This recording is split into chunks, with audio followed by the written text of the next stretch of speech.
Hi, everyone. Welcome back to EdgeBytes. So, what jumped out at me this past week were a couple of announcements from ServiceNow and SAP that I think if we look at them together, they sort of fan the flames of a really market shift that's happening right now in enterprise software. And that is that the market is moving away from AI as a feature and toward AI as an operating model for real value realization.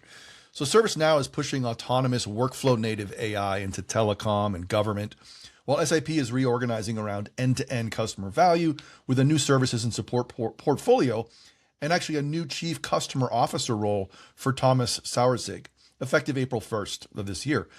So that combination matters because I think it tells us where the enterprise stack is heading next. It's towards what I would call governed execution, measurable outcomes, and tighter accountability from sale to adoption to expansion of enterprise tech. So let's start with ServiceNow. So at Mobile World Congress, the company framed autonomous CRM as a system of action, not just a system of record. In telecom, that means unifying sales, service, and fulfillment workflows with autonomous agents that do the work in real time. ServiceNow cited internal customer experience research showing that 75% of telecom customers rate service as less than great. 51% would switch because of poor or slow service, and reps often have to bounce across 3 to 5 disconnected systems just to resolve a single issue.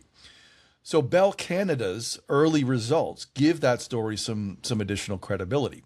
ServiceNow says that Bell improved customer response time by 25%, while Bell also reported 90% positive feedback on AI accuracy from case managers.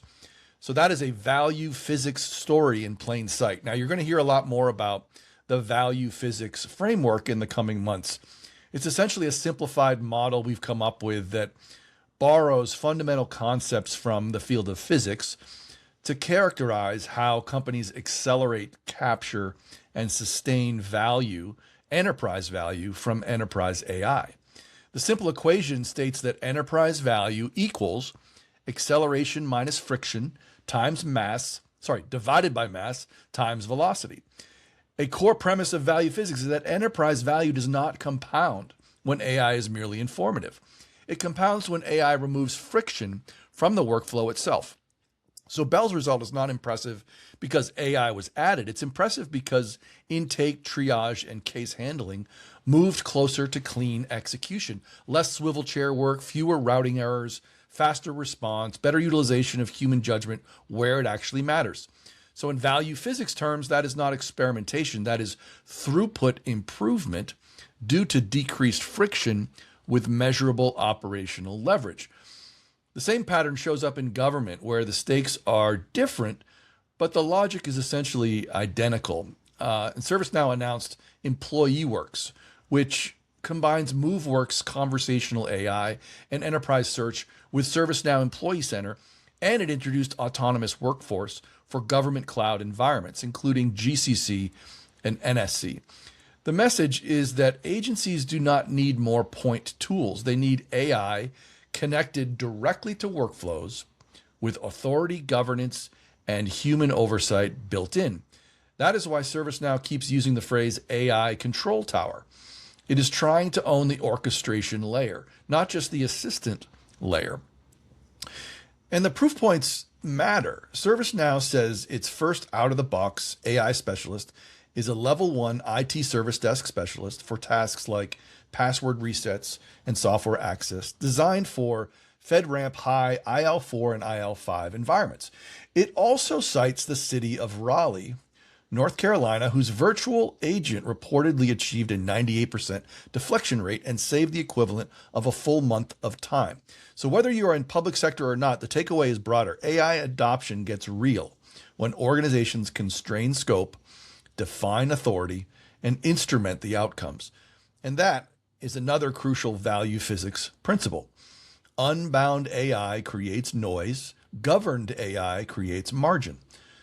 So now let's shift over to SAP because SAP's announcements are less flashy maybe on the surface, but could be more consequential strategically speaking.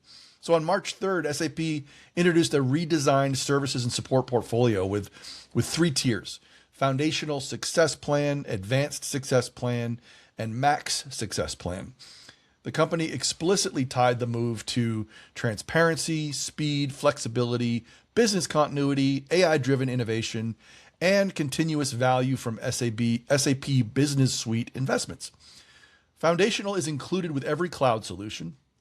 Advanced adds specialized expertise in AI-assisted guidance. And Max adds premium strategic engagement, including dedicated success plan managers and customer-specific prototype development to accelerate offerings such as SAP Business AI. Then, one day earlier than that, actually, SAP announced the creation of a new customer value group and expanded Thomas Sauersig's role to Chief Customer Officer. That new board area combines customer success with customer services and delivery. CEO Christian Klein's quote is the real headline here, I think. And he said, "In a business where adoption and renewal define success, the lines between selling and delivering disappear." That certainly is one of the clearest statements that I've seen from someone at Christian's role and level, acknowledging that recurring revenue economics have changed historical operating models around enterprise software. In other words, revenue quality now depends on post-sale execution quality. And this is exactly where value physics as a framework becomes useful. The old software model that companies celebrate bookings, while implementation friction, low adoption, and weak renewal economics remain somebody else's problem. The new model does not. In a cloud and AI economy, value leakage after the contract signature destroys enterprise value just as surely as poor sales execution before it. SAP's organizational redesign is, in effect, an admission that customer lifetime value, expansion, and renewal are operational variables, not just commercial ones. The handoff model, if you will, is dying. The full journey accountability model, from a customer perspective, is rising.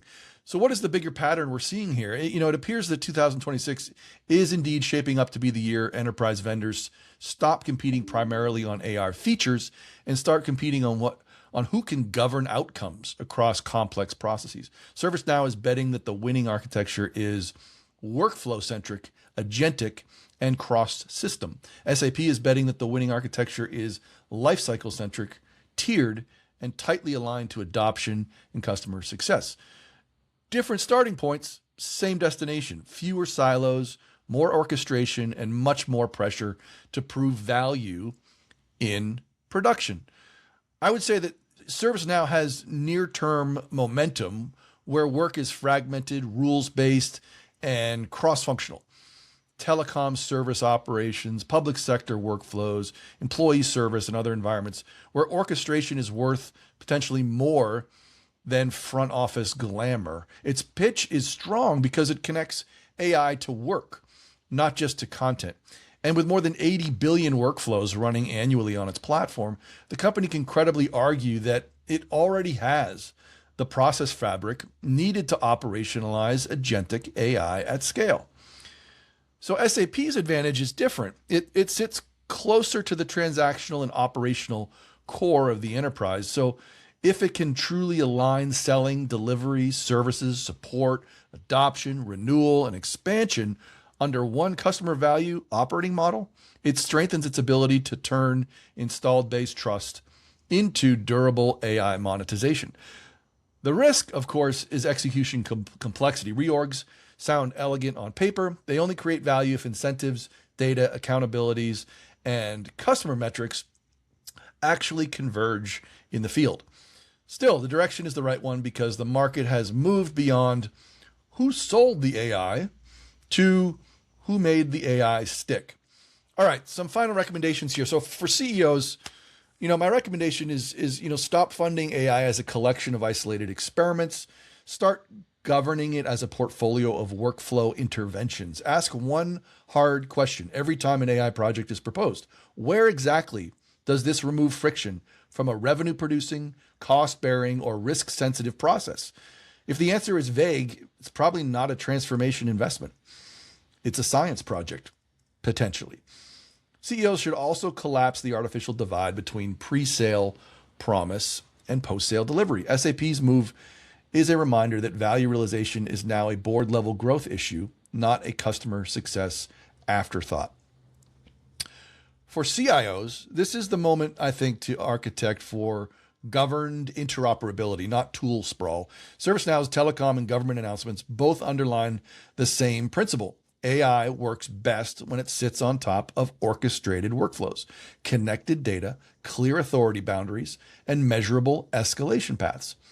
CIOs should prioritize process observability, identity and access control, model governance, auditability, and clean integration over shiny standalone copilots.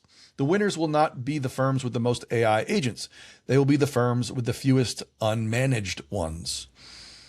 Okay, for CFOs, the implication is even clearer, I think. Do not let AI ROI be reported as an anecdote. Demand instrumented metrics tied to cycle time, first contact resolution, case deflection, labor reallocation, renewal quality, gross margin protection, and working capital improvement where relevant. Bell Canada's 25% response time improvement and the City of Raleigh, North Carolina's 98% deflection rate are the kind of operational metrics that can be translated into financial narratives. CFOs should insist that every major AI initiative have a value realization baseline, a ramp profile, and a governance owner. In value physics terms, capital should flow towards initiatives where adoption, execution, discipline, and economic capture reinforce each other. Okay, so the bottom line is this. The market is beginning to reveal what mature enterprise AI looks like. Mature enterprise AI is not chatbot theater. It is governed action.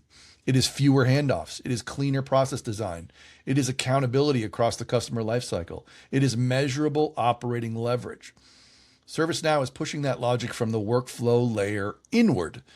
SAP is pushing it from the customer value layer outward.